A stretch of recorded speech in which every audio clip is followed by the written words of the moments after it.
Mr. Chair, council members, and participants, we are now live. Good morning. Good morning. Good morning. I want to thank my fellow colleagues and the witnesses that are attended this morning, as well as the viewing public. Excuse me. This is Wednesday, May 18th.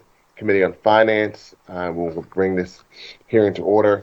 I understand that state law currently requires that the following announcement be made at the beginning of every remote public hearing as follows.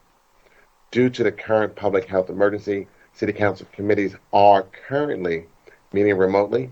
We're using Microsoft Teams to make these remote hearings possible. Instructions for how the public may view and offer public testimony at the public hearings of council committees are included in public hearing notices that are published in the Daily News, Inquirer, and Legal Intelligentsia prior to the hearings. Can also be found on phlcouncil.com. I now know that the hour has come, and we would like to call the roll, Mr. Iannuzzi, to take attendance. Members that are in attendance, will you please indicate that you are present when your name is called, and please say a few brief words when responding so that your image will be displayed on screen when you speak. Councilmember Alan Dom. Good morning, Mr. Chair and colleagues and the viewing public present. Member Gam. Good morning, Mr. Chair. I am present. Councilmember Curtis Jones Jr.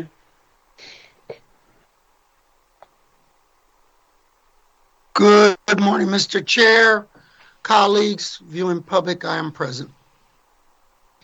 Councilmember Maria Canona Sanchez. Good morning, Mr. Chairman. Good morning, colleagues. I am present. Councilmember Mark Squilla. Good morning, Mr. Chair and colleagues present. And Chair Green.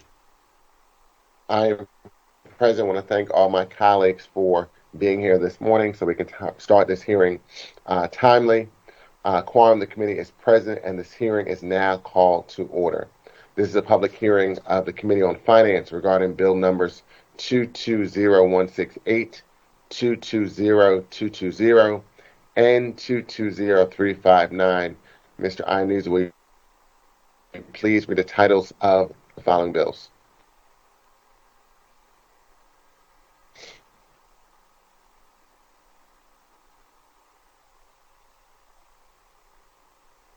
Bill number 220168, an ordinance amending section 2305 of the Philadelphia Code entitled Office of Property Assessment, Chief Assessment Officer's Powers and Duties, by further providing with respect to the manner in which assessments are determined for certain properties that are subject to resale restrictions, and by providing for additional reporting requirements with respect to such properties, all under certain terms and conditions.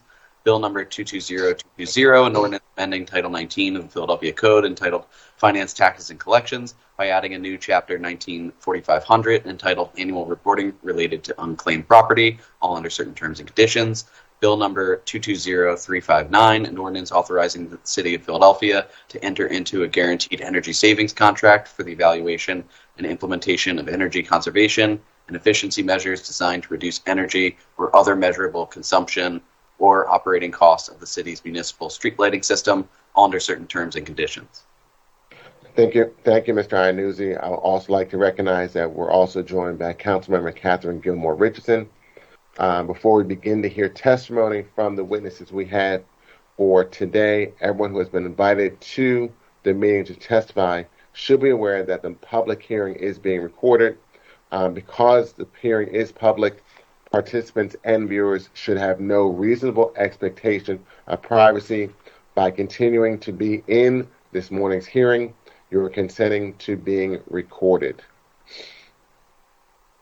Additionally, and prior to recognizing members for questions or comments that they may have for witnesses, I will note for the record at this time that we will be using the chat feature in Microsoft Teams to allow members to signify that they wish to be recognized.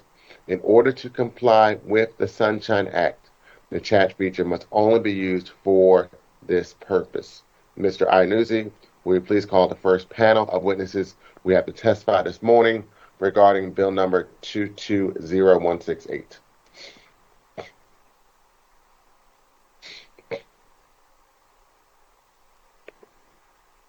James Arrows, Chief Assessment Officer for the City of Philadelphia.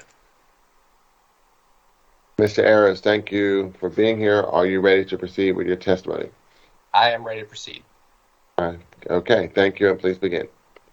Good morning, Chair Green and members of the Finance Committee. I am James Arrows Jr., Chief Assessment Officer for the Office of Property Assessment. Thank you for the opportunity to testify on Bill number 220168. Bill number 220168 would require that the methodology used to calculate actual value for properties subject to resale restrictions take into consideration the impact of these resale restrictions on the property's value, if those restrictions are imposed under federal, state, or local programs. The legislation would require that the actual value of the property not exceed the resale value permitted by those imposed restrictions. Additionally, the legislation would require that all such properties be separately identified. Assessments produced by the OPA are an estimate of the fair market value of a property and include consideration of the types of deed restrictions referenced in the bill. The methodology that is proposed by this legislation is in line with OPA's current methodology. This concludes my testimony, and I'm available to answer any questions you may have. Thank you, Mr. Harris. Based on this legislation, can we give any perspective how this has impacted or have not impacted the current assessments we have in the city?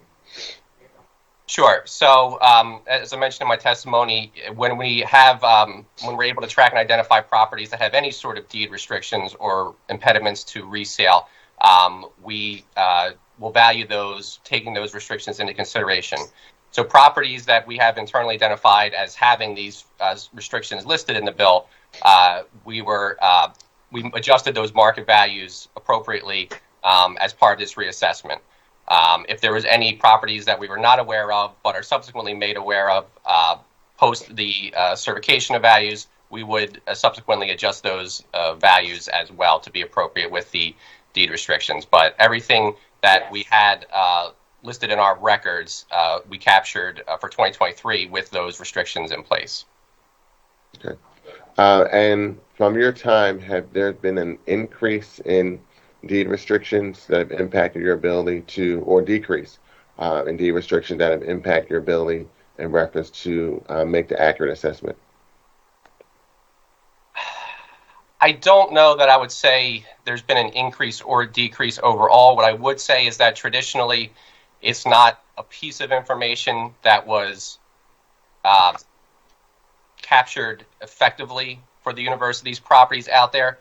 And in the last several years, as we've tried to standardize some procedures and operations, and with the implementation of the CAMA system, we have a much more robust ability to track these and train people as they see these projects come online to make a notation of how, if there's a restriction, and group them into what type of restriction there is. So, for instance, obviously, some of the restrictions will be for a certain length of time, but each project may have a different length. We've seen 10-year restrictions, 15-year restrictions, 20-year restrictions in some cases, and we've been working the last couple years and with the new system have the ability to sort of group each of those together and identify those as those projects come in line.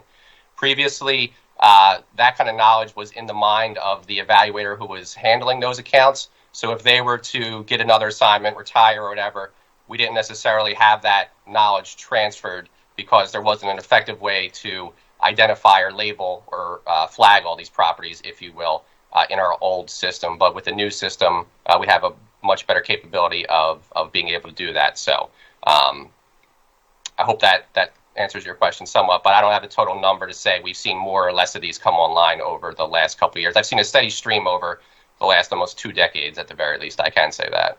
And can you provide a sense of the type of deed restrictions that have been applicable to this issue? Sure. So, as I just mentioned, a deed restriction could be a length of time during which any restriction is applicable. And then there are certain restrictions. No two are necessarily the same, but there are plenty of similarities. So some projects will allow the homeowner to resell the property within the length of the restriction to another qualified applicant with a sliding scale of increase of what they could sell it for. So, for instance, if it's just to give an example, if there's a 10-year restriction, there might be provision in the terms of the sale that allows them to resell the property for 5% more than they paid for it each year during that restriction, but no more than that. And there are others that would allow them to resell it for more than what they paid, but any additional funds that are part of the sale that are above what they paid would go back towards these entities that helped subsidize the sale in the first place. So in other words, somebody couldn't profit from a subsidized sale within a certain period of time. They could get their money back, but additional funds, if they were allowed to sell it above a certain price, would go towards the entities that helped subsidize that housing in the first place.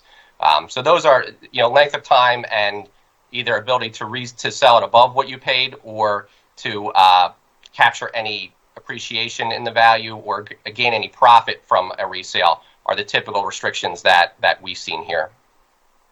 So as you were describing, it makes me reflect of my time during my period in the law department as a deputy city solicitor, and there were projects, especially in South Philadelphia, I'm thinking MLK projects, where there were deed restrictions on those properties, where they were the funding of those developments were subsidized through funds that came through the city's then Office of Housing and Community Development, and a property owner had to stay in those properties for X period of time.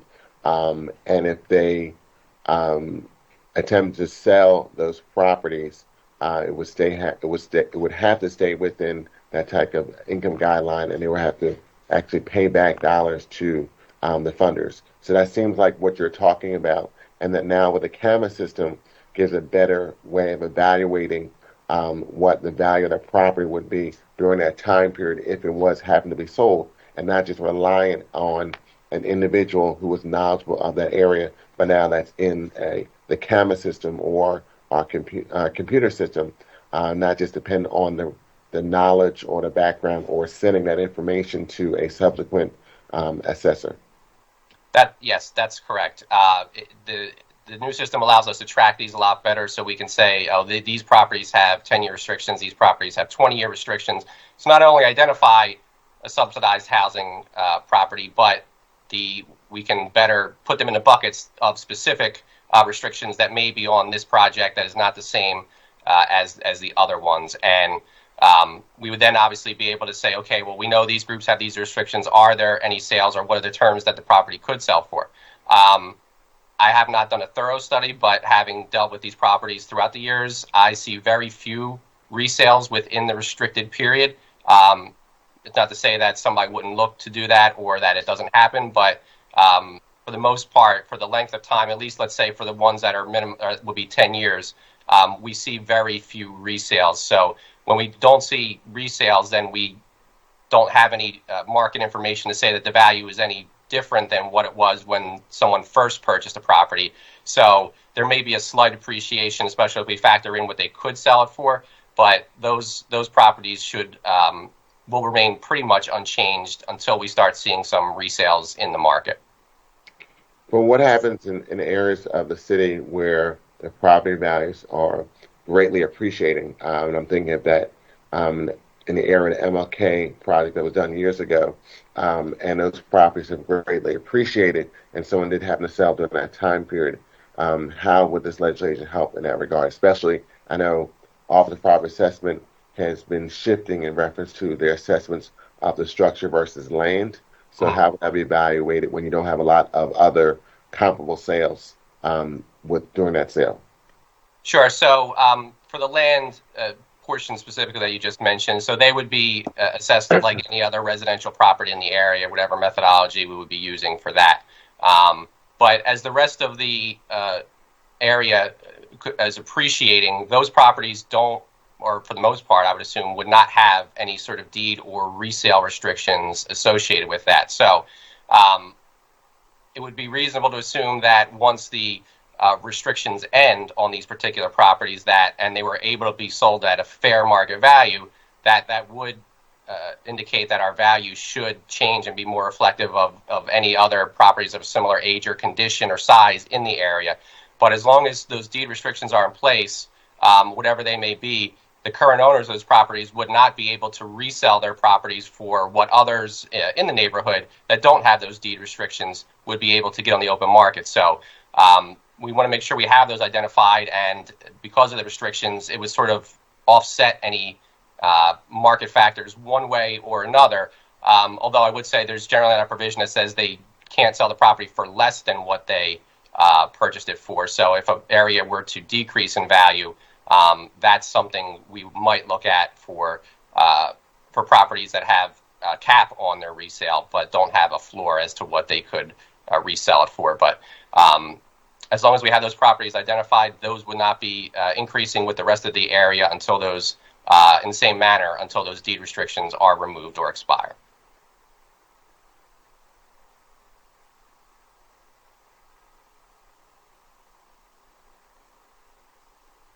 Mr. Chair, you're on mute. Sorry, I inadvertently put myself on mute. Thank you, Mr. Ayers, for your testimony and the questions and your responses to the questions that were presented. Are there any questions from members of the committee? I'd like to recognize Councilmember Dom. Mr. Chair, I just Councilmember Dom, you've now done what I just did, so you are mute. got it. I have a question for AJ. On the when a property gets a 10-year tax abatement, and the abatement then burns off, have you seen any kind of history as to the values decreasing after the abatement burns off and the full tax bill comes into play?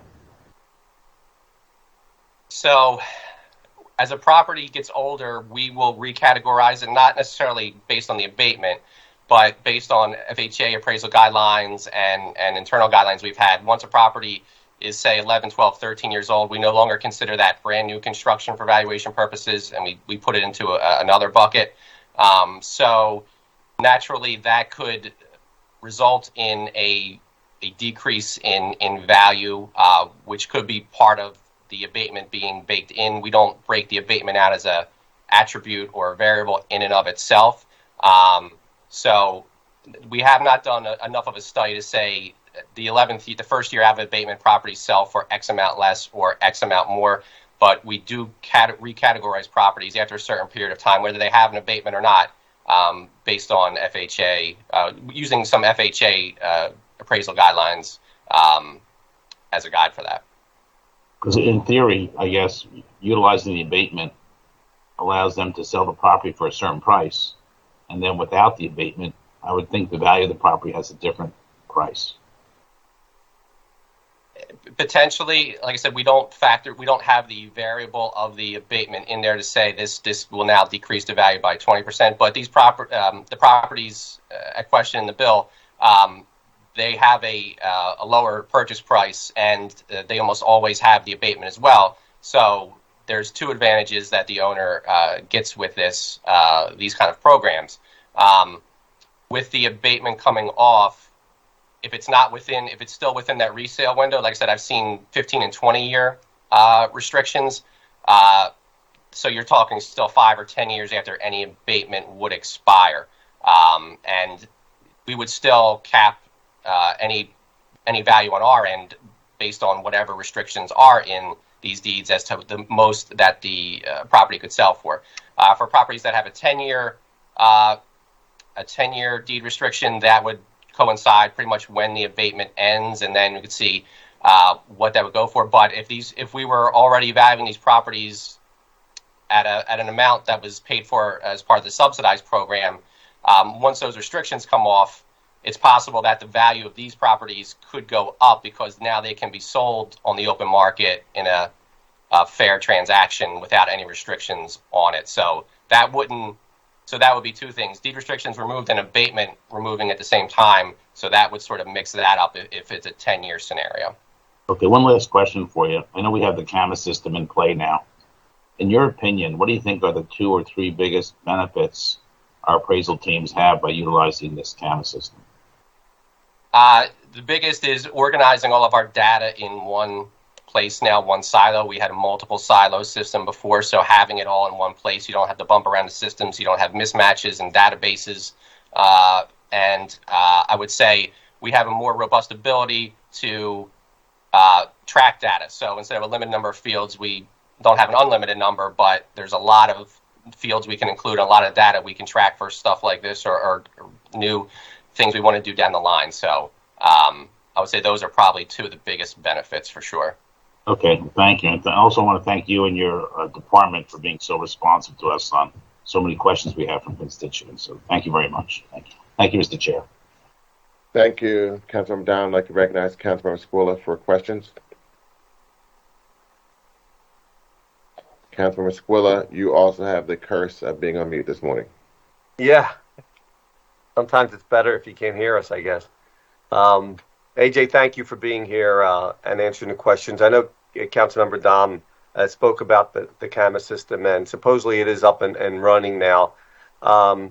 Is the camera system doing the assessments on its own, or are there actual independent assessors going out to do these assessments?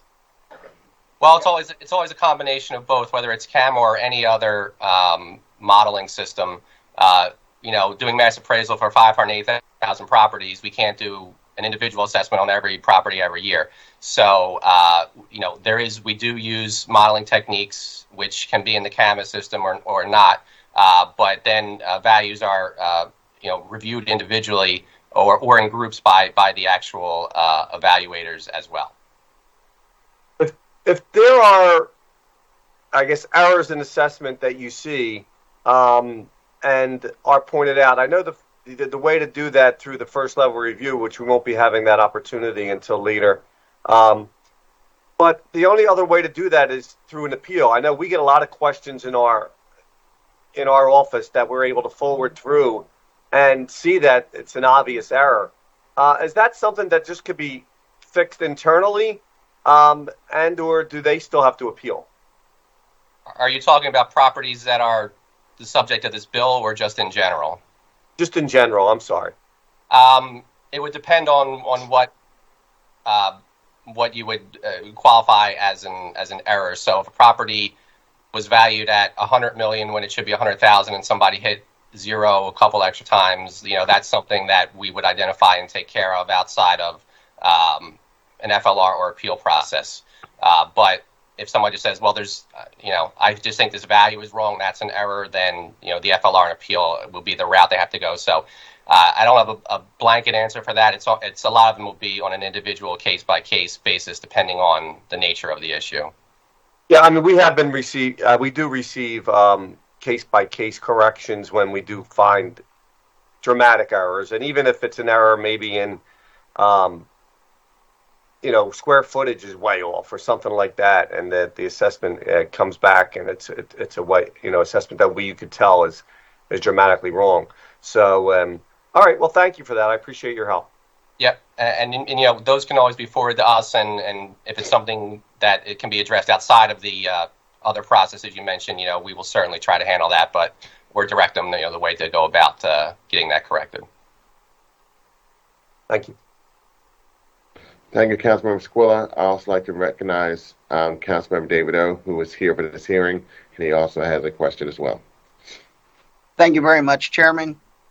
Good morning. How are you? Good morning. I have some questions. So I know regarding the bill, in terms of the restrictions, you stated that that's already part of the consideration that is done in the assessment of properties. That's correct. Where we have identified and recorded that there are restrictions, we do consider that with the new values. If for some reason we did not have that identified in the system or in our records, we may not have included that, but we would certainly, as we're made aware of those properties, should they be out there, we would update the value accordingly, so that way it's reflective of what the market value that it could be sold for. So in doing a mass appraisal, which is just a tremendously difficult task on an annual basis, I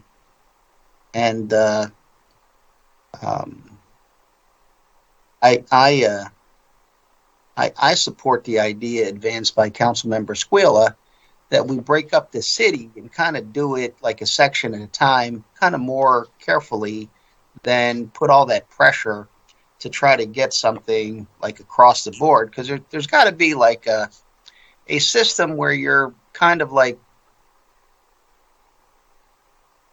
making estimates about entire geographic areas. But when I look at some of the reports, number of stories, nothing written, number of rooms not available. There's a lack of information on many of the properties. It does have like lot size, improvement area, which I believe is the structure itself, frontage, but any details are not there. And then there's an assessment and a sharp increase, like a 90% increase in this case, in a neighborhood that I would just say I can't see that at all. Like I would have to just say that's not even reasonable.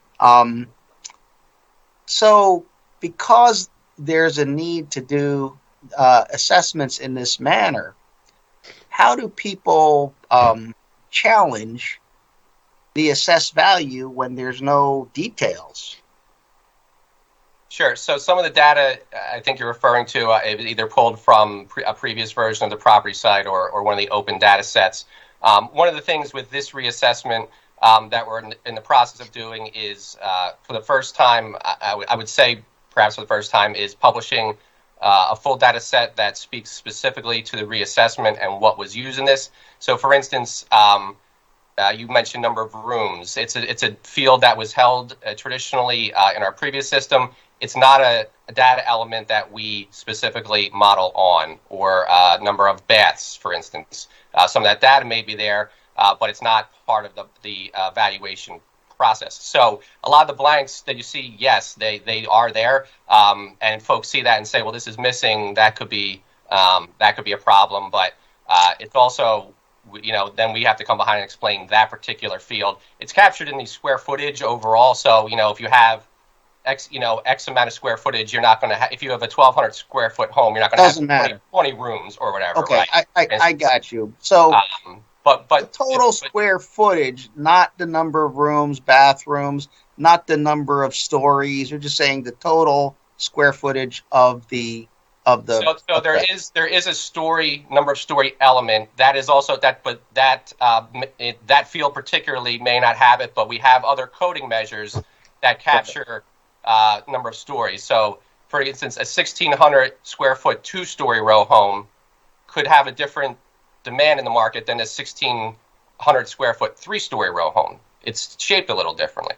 And what we want to make sure folks understand with this reassessment is what exactly was in the model and what the elements are for that particular property that were associated with that. So that's part of everything we're going to publish in the coming weeks. We're going to have a data dictionary so folks know what if we call something a modern row, what exactly that means. And so hopefully to help folks understand a little better what the labels mean and what exactly went into the valuation of their property.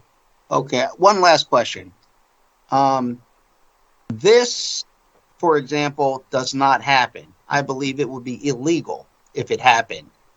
What does not happen is that somehow, based on the shortage of tax revenues, OPA does not assess properties to cover the gap. In other words, if we're $100 million short in our revenues projected for next year, OPA does not go out and increase assessments $100 million and then divvy it up neighborhood to neighborhood. That would be illegal, right? It goes in and assesses the actual value regardless of the increase or decrease in the amount of revenues collected. Is that correct? Yeah, our assessments are not influenced or factored by any tax needed by the city. We have to make sure the assessments are as accurate as possible. So, for instance, if the city needed 10% more revenue, and we increased market values across the city 20% to help make that up, but there was no actual market evidence of that increase. Everybody could appeal and they would get reduced at hearings because there's no market evidence for that. So, we're reacting to the market. We are not reacting to any needs from the city as far as tax revenue. We're not given any of that information. We're not part of those conversations. So we're kept separate from all that to make sure that we get the values updated and correct. Beyond that, I would believe that what also prevents that from happening is that it would be a crime, a criminal violation. Do you think it's a criminal violation or not? I am not an Is that a attorney. civil mistake Don't know on that, so I would not have an answer for that question. Okay, It's so it's not the practice of what we do, Right. but I couldn't comment to that specific question. Yeah, I don't know either, but it seems to me that like there's certain things I know I can't do. I'm an elected official. I can't do it because I would go to jail. Like I understand. I would be prosecuted criminally. And there are certain things a police officer can't do. There are certain things that any public official cannot do. City worker. I mean, because we have this fiduciary responsibility. And if there was some type of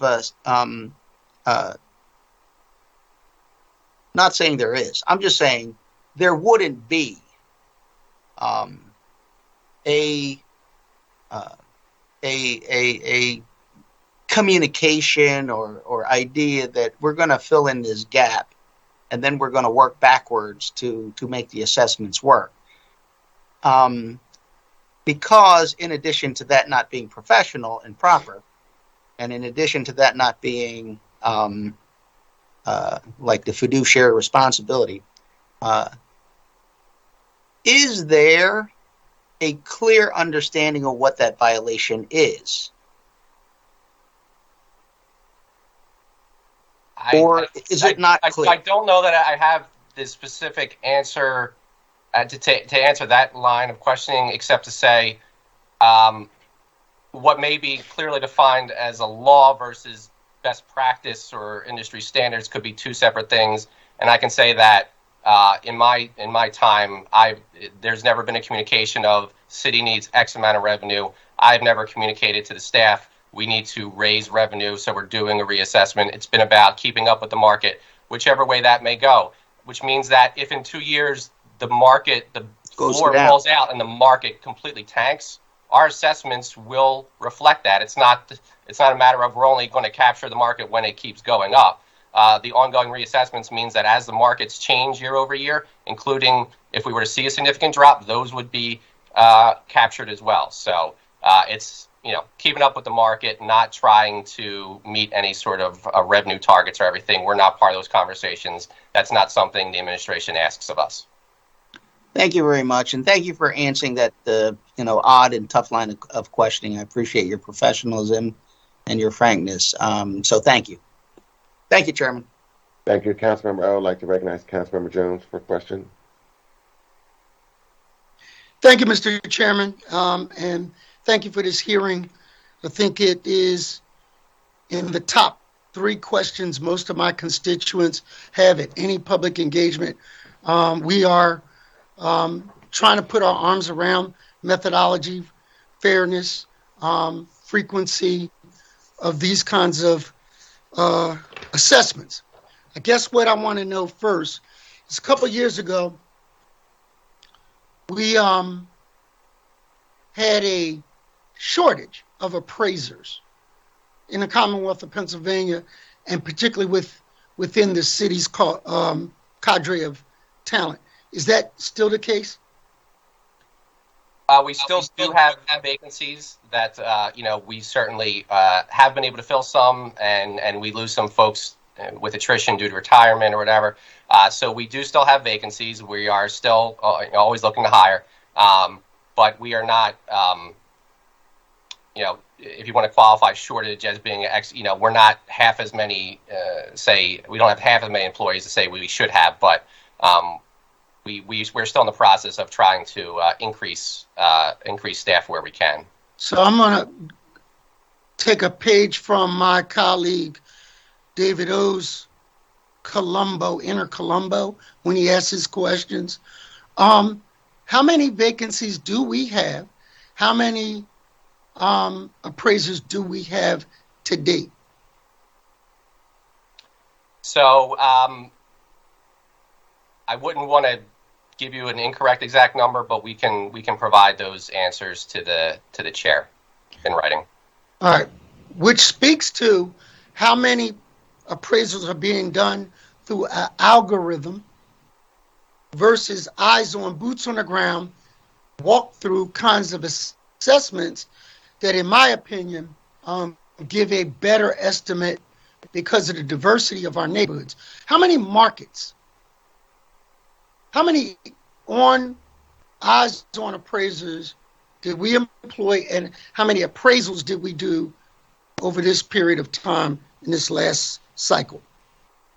So the appraisal number would be every parcel in the city, in theory.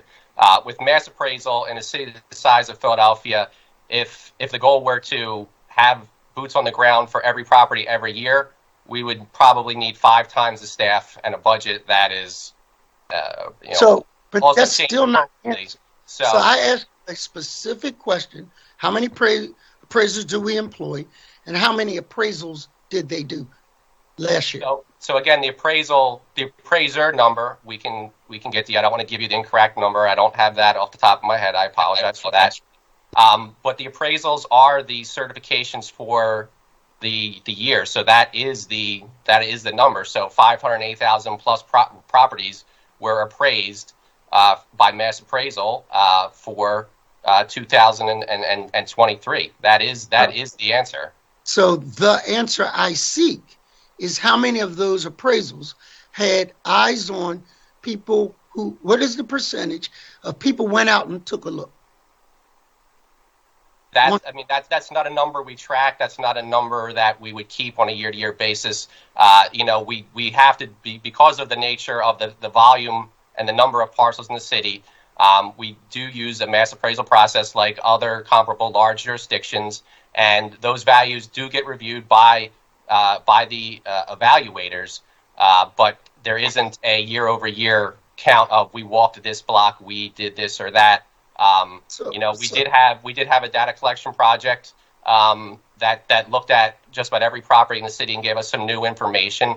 That was a recommendation that came out of the council audit from 2019. So we did hire an outside firm to give us some more information on that. So we were able to update or confirm information on the I think it would be from as recent as 2020 on properties throughout the city as far as what type of property they are. But we don't, there's not a number, and there won't be a number that I can say this number of properties had somebody out there doing a manual appraisal. That's not the way the process works for a mass appraisal reassessment, the city the size of Philadelphia. So that is not comforting to my constituents that they're a part of an algorithm, that you're not looking at the unique nature of my block nor my property. So that's number one, Mr. Chair, I want to put on the record. Number two, you told me if I recall, in your testimony, there are 240 odd different market areas within Philadelphia's real estate market? No, there's over 500. That number is closer to 600. Okay, 600. So if you look at a neighborhood like Germantown, if you look at an eclectic neighborhood like some places in my district, 21st Ward, one block goes differently than the next. Those are the kind of unique areas where it might be beneficial for us to actually walk a block, actually take a review of appraisals. So that's my comment on the record, because it fluctuates. The third piece that I would make is that under these appeals, that is why a lot of times on a block we have such fluctuations.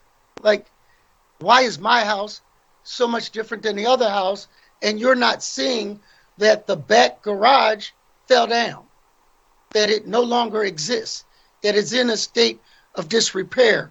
And those kinds of nuances, yes, are a part of appeal, but we're banking as a municipality on the fact that people will just take it on the chin and won't appeal. So for me, in these areas, I'd like to get an opportunity where we get a second opinion, if you would, not with the algorithm, but with a walkthrough. That's number one. And then number two, I'd like us to take a look at the timing of this.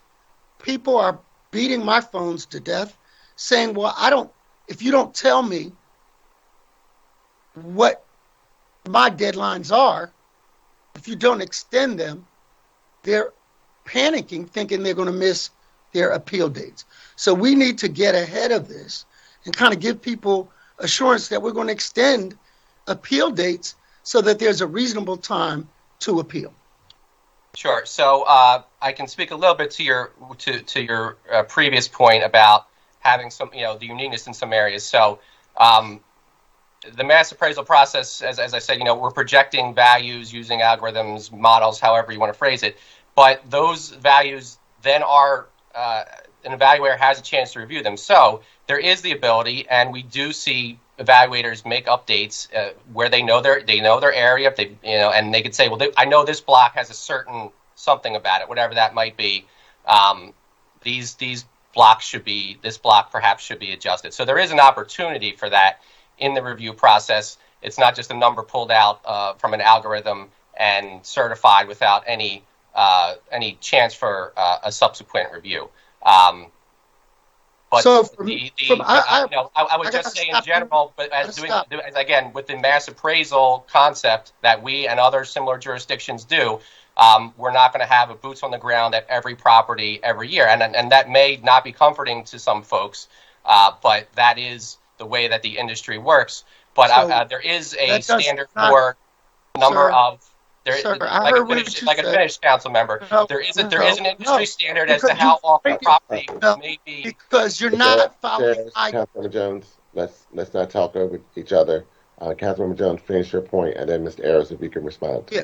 What is disconcerting to me is when you tell me this is what everybody else does, this is what the industry standard is, but you don't know how many times you actually employed live eyes. You're like, well, it's within a certain degree. Give me how many times in how many markets we have done that second opinion with a real live eye. Just tell me the number. You say, well, it's within you don't have yet. You want us to pay exact taxes, but you don't know exact utilization of your workforce and how many times you go out and really take a look. I'd like that number. And if you could provide that to the chair, that would help me to go out in the public and vouch for you. Thank you, Mr. Chairman.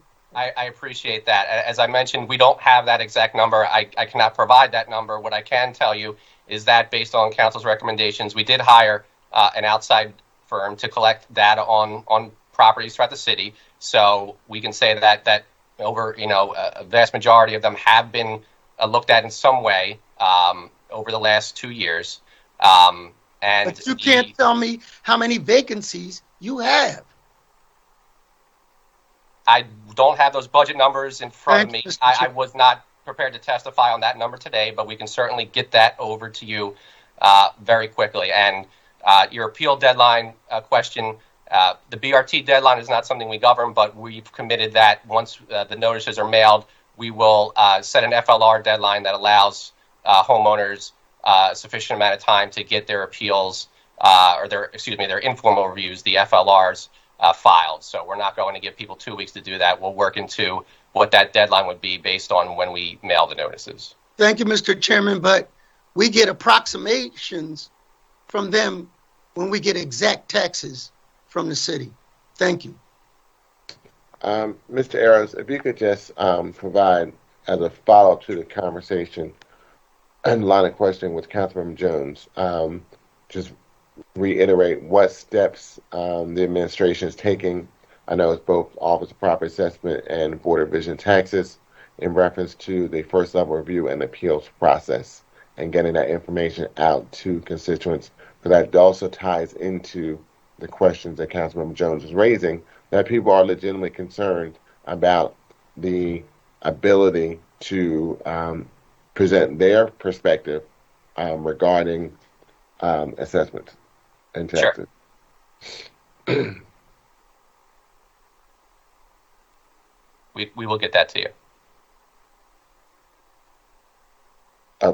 Okay, beyond get that to me, but what's the process? I'm sorry. Yes, provided. I thought you were asking. So, yeah, as I mentioned, the BRT deadline is state mandated, so we don't have the ability to say this should be this or that. For the FLR process, that is a city instituted process. It's not a statewide program, so we have the flexibility to say, if we're mailing on this date, the deadline for folks to submit a request for a first level review can be this date into the future. We typically give a minimum of 30 days. That's been the standard over the years. However, we could go further than that. And depending on when we, get to mail the notices this year, we will come up with an appropriate. We will come up with what we think would be an appropriate deadline. But we certainly are very cognizant of the fact that folks are concerned about not having enough time to file for the first level review, and we want to make sure that folks have a little or feel a little more comfortable with whatever deadline we do end up setting.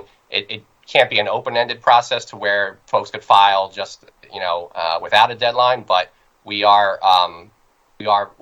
intend to be very flexible with what that deadline ends up being based on when the notices are mailed.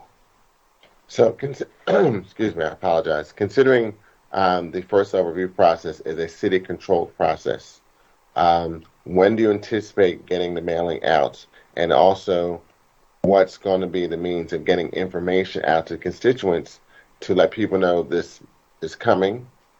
There's going to be possibly a longer time period than maybe traditionally have been used for this, but what's going to be the means of getting information out and getting information to constituents, especially considering the significant increase in assessments? Sure. So at this point, we anticipate being able to mail no later than September 1st. We are optimistic, and certainly if we have the ability to mail before then, we will mail as soon as possible. As far as information out there, so the notice will look a little different, and it will contain more detailed information than what folks have seen over the last year or two. We want to make sure that we have those elements speaking to what Councilmember O and I were discussing as to what exactly went into the valuation of your property. And we're, depending on how long that mailing ends up taking, we're looking at other avenues if information could go out with a water bill or some other formats that folks can get a heads up that this is coming. If we get a notice that we can mail in 2 weeks, then that wouldn't be something we necessarily do. But the partnering with council, partnering with the RCOs that we deal with every year, getting information out there, digital media, blog posts, we have a lot of that out there already. So there's a number of different avenues that we normally don't necessarily go down with a typical reassessment, but because of this is the first one in a few years, and because of the fact that folks are getting their notices later than they are used to getting it, we want to make sure we have as much information out there in as many different avenues as possible. And there's also some proposal to set a certain amount of money aside for community outreach. That's more of a finance department question, so I don't have the details on that to speak specifically to. But there is an allocation of funds for additional outreach about this through us and the finance and revenue departments for the tax programs. So I do have another question. I know Councilmember O has a follow-up question. So if we, let's say, assuming arguendo that 9/1 is the date the mailings go out, 1 would be the deadline for submission from constituents that they want a first level review? So using the at least 30 days, as we would be looking at October 1st or the first week of October, but we would also want to consider what kind of, what's the mail delivery situation looking at that point. So if folks are taking a couple weeks to get it, they might be getting it right around the deadline. So we don't, we would have to kind of look at all that at the time we're able to mail. But, I'd say at the minimum, obviously, it would be a month. But we can certainly go longer than that. But I couldn't say right now whether we would give people 6 months or something like that. Like that would be probably too far of a timeout. But, and then, depending on if we were to mail September 1st, then there could be some confusion as to the BRT deadline being at the same time. We certainly want to avoid that, which is why we would like to be mailing as soon as possible and earlier than that September 1st date. But those are all things we would take into consideration when coming up with a filing deadline when we're ready to mail. So is October 1 the latest you would go? If we were to mail September 1st, that would be the earliest we would go. I mean, I'm sorry, for the closing period for the first level review. Could you go later than October 1? We're not mandated to have any deadline, so in theory, it's something we could consider. But if we were to mail, say, July 1st, we may not want to go to October 1 to avoid confusion with the BRT deadline. Right.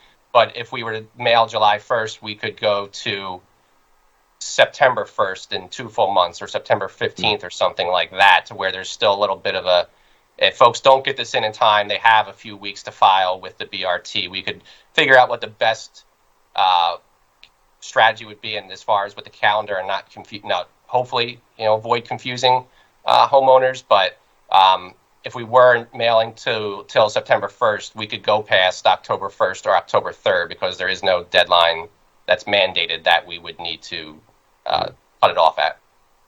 Right, but considering the concern of the BRT deadline, which some of the city does not control, wouldn't it make more sense that as soon as the mail is available, because we're already mid-May, it does take time to put that mail together. So if you were able to get it out and you had the capabilities, would it make sense to do a July 1 to 9/1 time period?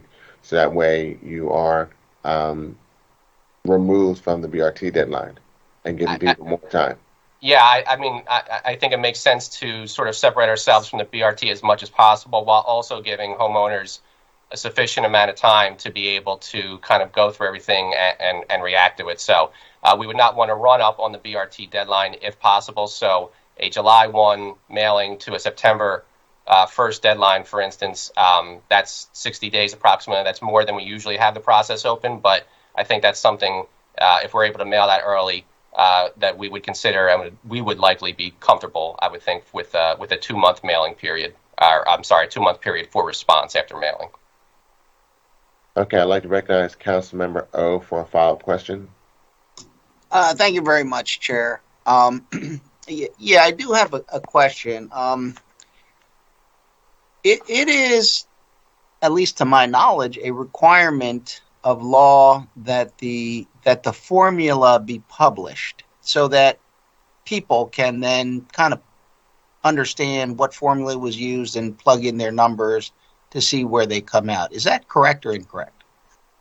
So the Philadelphia Code requires us to publish methodology and related information on the assessments. We're in the process of putting that together now. That was set to be number of weeks after the assessments are certified. So we're in that time frame now where we're working on that, and we'll have that published in the next few weeks. So you publish that information before or after the assessments are certified? After. City Code requires it several weeks after the certification. So they're certified, and then how can finance department certify assessments if they don't know what the formula is? While the formula would be there, I'm speaking to the specific legislation where the date that the code... They have the formula. So they have the formula, but then you publish it afterwards. Several weeks after the assessment, so... Okay. So they have the formula, and then the formula is published after it's certified. Correct. To my knowledge, and I'll ask my colleagues if this is correct, I don't believe the formula has been published ever during my 10 years. We published some documentation after the 2019 reassessment that speaks to the formula and the elements in it, and we will have details about the formula, if you will, in the documents that we're publishing in the next few weeks. So my understanding, as I recall, and we struggled over this, is that what was published was not the formula. There was information missing, and therefore people could not actually check to see if they used the formula, they would come up with the same assessment. So there was a formula that was published. Whether that was considered sufficient or not, I can't speak to, but we will be publishing documentation of the formulas, the methodology, and the details that went into the reassessment in the coming weeks, as I said. All the coefficients will be identified, like what you plug in. There'll be no mysteries to this formula, is what I'm saying. It wouldn't be the OPA withholding information as far as the methodology. I won't speak to the if somebody finds the formula confusing, perhaps, but the information that was used will be published. Okay, thank you very much. Thank you, Chairman. Councilmember O, from my recollection, what was provided, and that was under previous administration, but from my recollection, what was provided was the methodology that was used, but the actual formula was not. That's what I recall. That was my recollection. It was the methodology that was provided, not the formula. Yeah, and I recall we had a lot of questions about why the we couldn't fact do that the law requires that the formula, not just like the method, the formula be published. And it's never published, and we can never actually use it. And therefore, I do think that we should not certify assessments until after the formula has been identified and published. That's my 2 cents on it. Anyway, thank you very much. And your assessment is correct. Are there recollection is correct? Are there any additional questions for Mr. Eros from members of the committee? Seeing none, Mr. Eros, thank you for your testimony. Look forward to the information that you said you will provide, and that can be provided to myself, and then we circulate to members of this committee. Thank you. All right, thank you. We'll now move forward with the next panel. Mr. Iannuzzi, will you please call the witness to testify?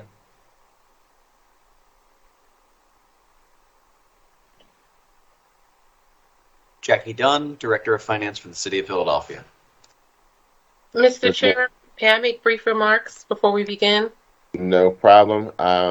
Ms. Dunn, are you ready and to proceed? Just want to make sure you're ready and good to go. Okay, I'd like to now recognize Catherine Gilmore Richardson, and then Ms. Dunn, you can then proceed with your testimony. Thank you. Thank you so much, Mr. Chair. And thank you to my colleagues on the Finance Committee for your consideration of Bill number 220220. Mr. Chair, in our role, we certainly recognize our responsibility to listen to the thoughts and feedback of our constituents and then act. And that's the case with this legislation. So first, I want to thank Beth and Bernie Strain for their tireless efforts throughout the years and for being the impetus for this legislation. And so many of you know and work with Beth Strain-Berry on my team and also her brother Bernie Strain, and I'm just so appreciative of them. I also want to thank you, Jackie Dunn and Natalia Dominguez and Jennifer Nguyen from the City Treasurer's Office for their hard work and for meeting with my team and working with my team hand in hand regarding this legislation, which really helped us to draft and craft these technical amendments that have been offered by the law department Department at today's hearing. As we all know, one of the most important responsibilities we have as members of Philadelphia City Council is appropriating funds. And it is on us, to really ensure that we are addressing our constituents' needs by funding quality services and programs that will help improve their quality of life. And as we continue to deliberate and engage in this budget process, we have to utilize every opportunity to look for funding sources for our city government. And so Bill number 220220 requires the Director of Finance to provide an annual report to City Council on all unclaimed property owed to the city that is held by the Commonwealth of Pennsylvania. The Commonwealth is currently seeking the owners of nearly $4 billion in unclaimed property, which can be recovered free of charge to the individual. And after conversations with our city treasurer, there is likely $6 million in unclaimed property due directly to the city of Philadelphia for the period covering 1999 to 2020. We know that we could utilize an additional $6 million in our general fund. It could help us with, keeping rec centers open on the weekend, or helping us restore some of our murals. We just had that hearing. Or help us to clear the backlog of some of our tree maintenance, or fund a community evening resource center in every single police division in the city. And so we know how challenging it is to balance the budget.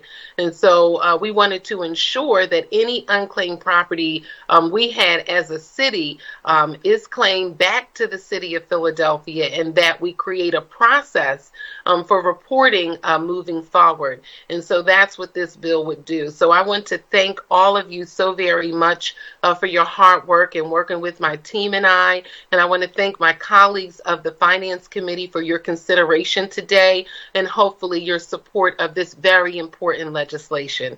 Thank you, Mr. Chair. Thank you. Ms. Dunn, please state your name for the record and proceed with your testimony. Sure. Good morning, Chair Green and members of the Finance Committee. My name is Jackie Dunn, City Treasurer, and with me is Natalia Dominguez-Buckley, First Deputy City Treasurer. We are here today to testify in support of Bill 220220. Bill 220220 will require the Director of Finance to provide an annual report on the status of unclaimed property owed to the City of Philadelphia that is held by the Commonwealth of Pennsylvania. Last winter, the Treasurer's Office submitted an inquiry to the Commonwealth regarding any unclaimed funds due to the city. We learned that the state is holding approximately $6 million that was likely due to the city over the period spanning 1990 to 2020. We are in the process of having city departments verify items that are held by the state so that the city can submit formal claims. We support this bill as it will institutionalize the process to ensure that the city timely reviews and claims any funds that are held by the state unclaimed fund each year. Thank you for your consideration and the opportunity to testify. I'm happy to answer any questions at this time. Thank you, Ms. Dunn. I'd like to recognize Councilmember Gilmore Richardson for questions. Thank you. Thank you, Mr. Chair, and thank you again, Jacqueline Dunn, and to your entire team for all of your hard work. For the record, can you just explain what steps you all have taken to get access to and review all of the potential unclaimed properties owed to the city? You talked about reaching out last fall. I just want to ensure that we understand moving forward how that will work once this is institutionalized in city government.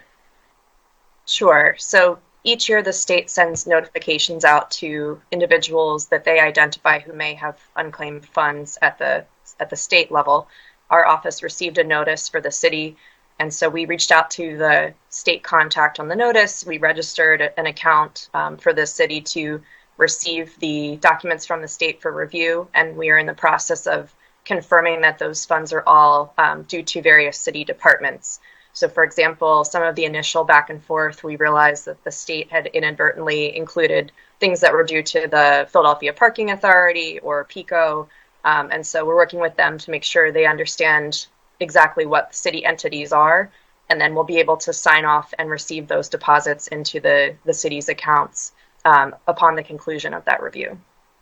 Okay, and so from this process, are you all creating like a standard operating procedure for moving forward? And can you detail what kinds of property? Is it all revenue or are there other items? Sure. To your first question, yes, we are documenting the steps that we're taking, and our plan is each January to start this process anew. So, for example, this coming January, we'll be able to receive funds that become eligible for the 2021 year. As right now, we're working through the legacy items all the way through 2020. And then, as this bill dictates, we'll be providing council with a report in August on what that latest deposit, those claims and deposits look like. And then as far as the types of funds that are held by the state, it's still under review. It does look like a lot of them are accounts payable checks that were written potentially to unclear addresses, and so they were never received by departments or sent to the wrong place and have gone back to the state unclaimed fund. Most of them look like they're due to the general fund, but we're doing a review to make sure that if anything is grant related, we can have that booked and accounted for appropriately. Okay, and then lastly, once the funds are received, how will they be distributed? Is it directly to the general fund or back to certain departments, or it depends on the claim? I think it depends on the claim. We are working with the finance department, the finance department's accounting division and the budget office. Anything that is a grant would go to the grant fund and be treated appropriately under those guidelines. And then it really depends on the nature of the claim on the general fund side. Some may be deemed miscellaneous revenue. Others we may be able to book directly to a department. So I think it really depends on the nature of the item. Okay. Thank you. And thank you, Mr. Chair. Thank you, Councilmember Gilmore Richardson. Are there any other questions for members of this committee for this witness? Seeing none, Mr. Iannuzzi, if you could read the name of the next witness that we have here for this bill. Bernie Strain. Good morning. Good morning, Mr. Strain. Are you ready to proceed? Yes, I am, Councilman. Please proceed with your testimony. Thank you for being here. Thank you, Councilman. Good morning. My name is Bernie Strain. I've served in public service and in government for 40 years. Whether I worked in the John Street administration for 7 years in community service, or city council for David O., or the BAA, I tried to bring a common sense approach to government. 15 years of my career was spent working in the state treasury under 3 different treasurers. While serving in the office of the treasury, I brought it to the attention of the city treasurer's office that the county of Philadelphia was being snail-mailed millions of dollars in state funds, and suggested that these funds be part in the INVEST program to gain interest and electronically to be sent to the city of Philadelphia under the city treasurer. Excuse me for reading this. Rebecca Reinhardt at the time. A system was put into place, streamline this bureaucratic process. I applauded Mrs. Reinhardt for her due diligence and brought the city into the 21st century. And then State Treasurer, excuse me, I'm a little nervous. State Treasurer Casey's administration, we brought it to the city's attention that there was millions of dollars in unclaimed property, and assumed this process was being streamlined. For funds to be sitting in Harrisburg unclaimed for 3 years in this convoluted process. This common sense bill that I applaud Council Member Catherine Gilmore Richardson for, and shine the light on $6 million that our community desperately needs. I urge all of Council to vote this out of committee and pass this bill unanimously, with unanimous consent. I failed to mention that Councilmember Jones helped shepherd the ACH process through as one of his freshman 13 ideas. And thank you, Councilwoman Gilmore Richardson, for bringing these $6 million to the forefront, and thank her for inviting me here today. Common sense government should and will prevail. I speak here today as a private retired citizen that still is concerned that all the money the city is due is received to its fund to go back to the general budget. Thank you again, Councilwoman Gilmore Richardson, for your common sense approach to government. Thank you, Mr. Strain, for your testimony this morning and your persistence in participating on this issue, as well as working with your sister to make this change as we work as a public sector. Are there any questions from members of this committee for Mr. Chairman, just a statement, if I could.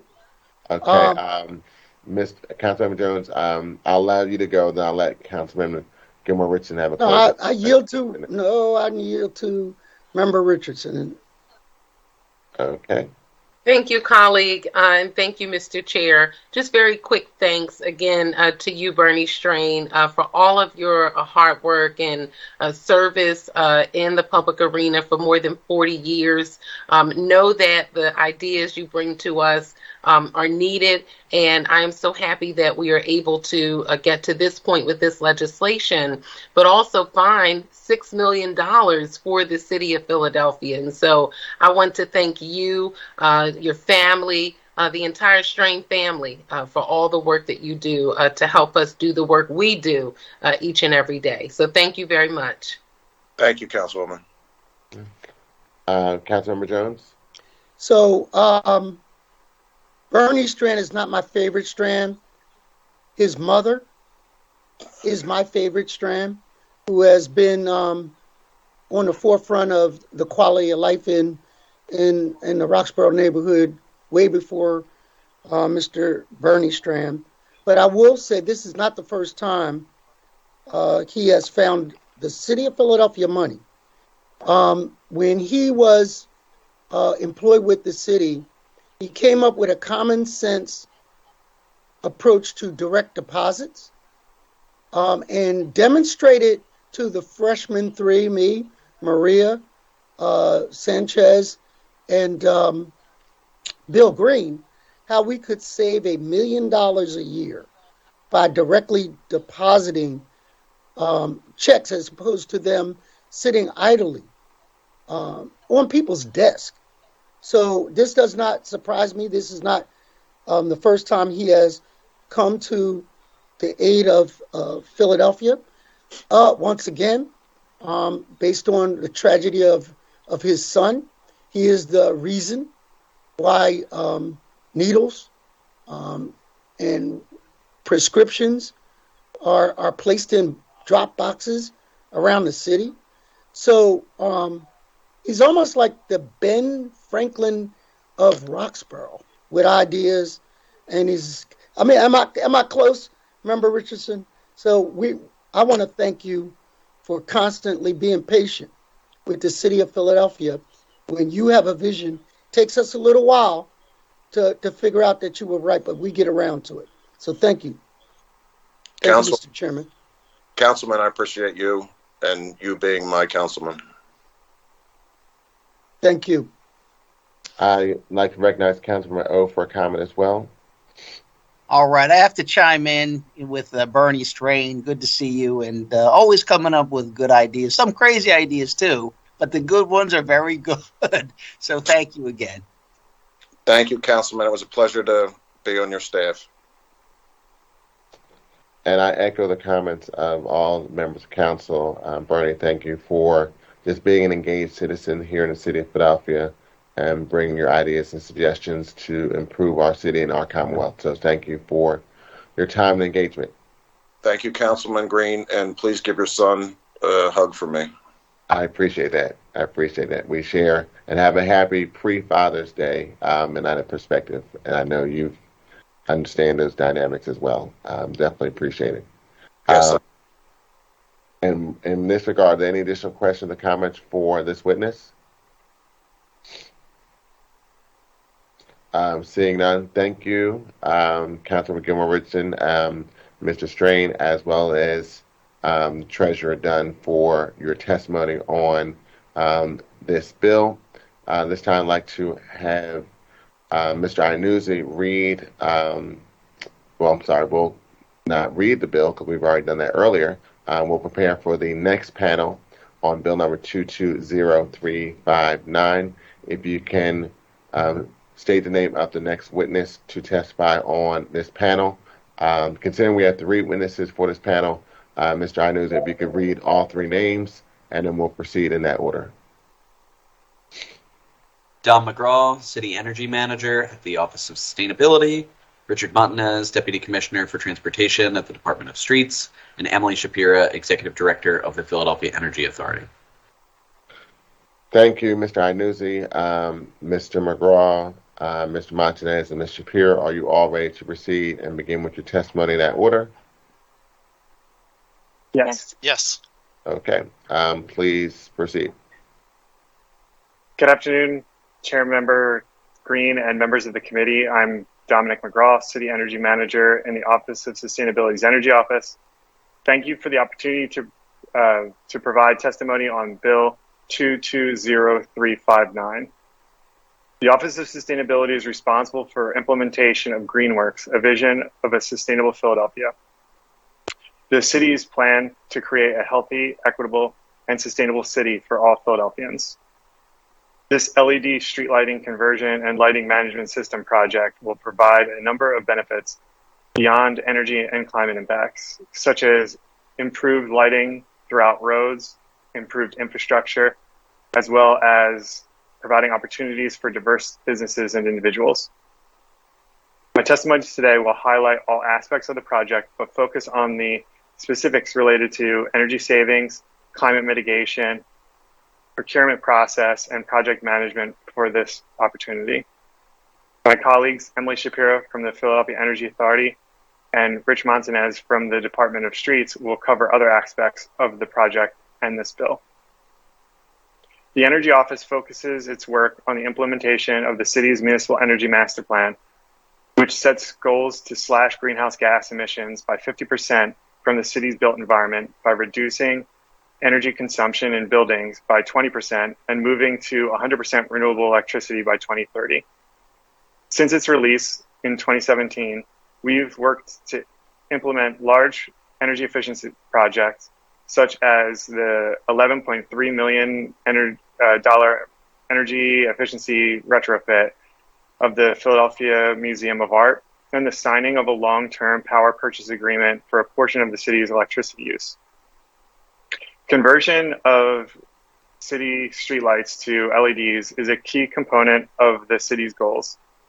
Once complete, this project will be the largest energy conservation project ever completed by city government. This project will reduce our electricity use by 2%, reduce energy costs by nearly $6 million a year, mitigate nearly 15,000 metric tons of greenhouse gas emissions, all significant strides towards meeting our goals. LED street lighting technology has been broadly deployed by many municipalities across the country. The city of Philadelphia to date has retrofitted approximately 20,000 of its 140,000 lights to LED, but the broad implementation has been prevented by funding constraints. This project will use the energy savings to make financing of the project possible. Together, the Energy Office, the Philadelphia Energy Authority, and the Department of Streets have been working to develop this project for a little over 2 years, and we've undergone a rigorous collaborative process to find the best contractor and value for the city. After a competitive RFQ and RFP process, we've selected Ameresco to continue the development and implementation of this project. If approved by City Council, Ameresco will provide the audit, design, community engagement, and ultimately construction of the citywide LED street lighting conversion project and associated controls and lighting management systems. For the following completion of construction, following the completion of construction, the Philadelphia Department of Streets will take over maintenance and operation of the new street lighting infrastructure. Implementation of this project will be managed by the Energy Office and Department of Streets through a dedicated project manager who will be paid for through the project financing. Through a dedicated project manager, the city will be able to keep a close eye on the project's progress and ensure the timeline budget, and deployment are closely managed. Through the project manager and Amoresco, the Energy Office, the Department of Streets, will provide regular updates to City Council and public on the project progress.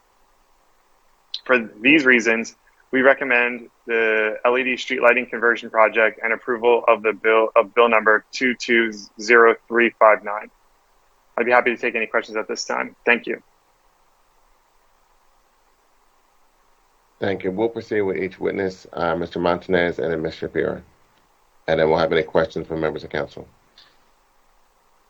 Good morning, Chairman Green and members of the Finance Committee. I am Richard Montanez, Deputy Commissioner for Transportation at the Department of Streets. Thank you for your opportunity to provide testimony on bill number 220359. The Department of Streets, the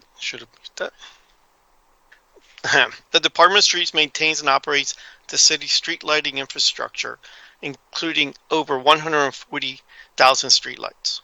The department is also in charge with implementing Vision Zero, the city's commitment to eliminating traffic fatalities and serious injuries by 2030, and Complete Streets, which seeks to provide safe transportation options to all Philadelphians, whether they walk, bike, drive, or take transit. The proposed LED streetlight conversion program would enhance all of these initiatives, providing the city with better infrastructure and significantly improving safety. My testimony today will highlight all the aspects of the project, but focus on the specifics related to streets operations and how this project will enhance our work. In their testimony, my colleagues Dominic McGraw from the Office of Sustainability and Emily Shapiro from the Philadelphia Energy Authority will cover other aspects of the project and this bill. The city's existing lighting consists primarily of high-pressure sodium lighting, an older technology. These lights are easily identifiable by their yellow hue. The majority of the lighting in the city consists of a fixed type called Cobra head, which can be seen in most of city's residential streets and on wider car-focused avenues. The city's existing lighting infrastructure was last upgraded in the 1980s with the introduction of the high-pressure sodium. Existing lighting designs are the result of incremental development and project-specific funding. Lighting systems are maintained through a combination of the Streets Department and network of contractors with some additional work by PICO employees. Replacing existing streetlights with newer, long-lasting LEDs while redesigning lighting needs as proposed in this project will significantly enhance the city's infrastructure by reducing maintenance costs and improving safety through enhanced visibility. The proposed project and plan design by Amoresco will replace roughly 120,000 of the city's lights with new LED fixtures. Prior to installation, Amoresco, the selected contractor, will design lighting to enhance visibility greatly and bring a more equitable lighting system to the city. Most of the investment will focus on neighborhoods, specifically those locations currently served by Cobra heads. In addition to new fixtures, Amoresco will be installing a new lighting management system, or LMS. The LMS will dramatically change how our department operates and maintains our infrastructure. Currently, the Streets Department is highly dependent on residents calling 311 when street lights are out. The department also has nighttime contractors drive the entire city on a 2-week basis to find and repair Cobra heads. Over the next 3 years, as we develop and implement this city-scale project, resulting in better, long-lasting streetlights that is easier to maintain, we will continue our regular ongoing repairs and replacement of lighting outages. We have the flexibility of the contract that will allow us to continue to maintain lighting throughout the city until the project is fully completed. An LED streetlight conversion and lighting management system will significantly improve the city's ability to maintain the city's infrastructure. The lighting management system will connect luminaires throughout the city through a network system, allowing the Streets Department to manage street lights centrally. In the future, streets will receive notices of outages and issue instead of waiting for a contractor or 311 request. and longer-lasting LEDs will need to be replaced less often than our current HPS luminaires. Through the LMS, we will also have the ability to remotely control each light on or off, dim and dim lighting to meet the community's needs. These features will be deployed and informed by the project's community outreach process and support the Streets Department's robust asset management program, allowing for a more streamed maintenance of street lighting. In alignment with the new capabilities, the city will develop a dimming policy informed by national best practice and community inputs to guide how these controls will be governed throughout the city. The lighting management system also has the potential to support other aspects of the city's smart system strategy. For example, streetlights and their corresponding network nodes have the potential to receive, collect, and transmit information. No specific projects beyond the streetlight platforms are being proposed as part of this project. However, the network development through this project provides a platform for those features as a future investment for the city. This street lighting makes a significant contribution to safer streets at night. It enhances the visible environment and allows drivers, riders, pedestrians to detect road hazards and better identify traffic. Good roadway visibility during the night significantly reduces vehicle crashes and pedestrian fatalities. Additionally, studies have shown the potential for enhanced visibility from LED streetlights to deter criminal activities by increased fear of detection, create a perspective of security which enhances pedestrian confidence, and enhance public security perceptions which may draw people into commercial areas and thus promoting evening economy. Amoresco's design will prioritize lighting for both streets and sidewalks. Since LED lighting is more directional than existing high-pressure sodium lighting, lighting can be focused on more critical areas while decreasing the amount of light trespass into homes. The Department of Streets is excited to start this game-changing project. We are hiring a dedicated project manager to support this project. Through our partnership with the PEA and the Office of Sustainability, we are poised to install new lighting and provide a pathway for long-term operations and maintenance of this important city asset. For those reasons, we recommend the LED street lighting commercial project and the approval of Bill number 220359. I'll be happy to take any questions at this time. Thank you very much. Thank you, Mr. Martinez. We'll now hear from Emily Shapiro. I also noticed that Councilmember Maria Cano Sanchez has questions, and we'll go to those questions after Ms. Shapiro provides her testimony. Thanks so much. Good morning, Chair Green and members of the committee. My name is Emily Shapiro. I'm the president and CEO of the Philadelphia Energy Authority. Thanks so much for the opportunity to provide testimony on Bill 220359 today. Philadelphia Energy Authority is an independent municipal authority chartered by the city in 2010, focused on building a robust and equitable clean energy economy for Philadelphia. In 2016, in partnership with Council President Clark, we launched the Philadelphia Energy Campaign, a $1 billion 10-year investment in energy efficiency and clean energy projects to create 10,000 jobs. Through 2021, PEA helped launch nearly $300 million in projects and created over 2,500 jobs. In collaboration with the Office of Sustainability, Streets Department, and many other partners in this administration, PEA has been supporting the development of the LED street lighting project since my first week on the job in 2016. So I'm very excited to finally be able to ask for council's approval to move this project forward. As previously mentioned, this project is targeting conversion of all city-owned roadway, alleyway, and decorative or commercial corridor lighting to long-lasting, energy-efficient LED light fixtures, and adding, as Rich mentioned, a lighting management system, which will allow for various controls and immediate outage reporting, making it a lot easier and faster for streets to identify and address maintenance issues. This project will touch every neighborhood in Philadelphia, and we know how critically important it is to get the details right. My testimony today will focus on community engagement, workforce development, and project structure and financing. I'll start with community engagement. If council grants approval to move forward, our selected vendor, Amoresco, will begin an investment-grade audit, design, and community engagement process that'll take 6 to 9 months. Amoresco's approach focuses on 3 areas: educating communities about the deployment plan and the benefits of the project, addressing questions or concerns about the project and its impacts. And the third one is soliciting really meaningful feedback from the public and key stakeholders to inform the design process.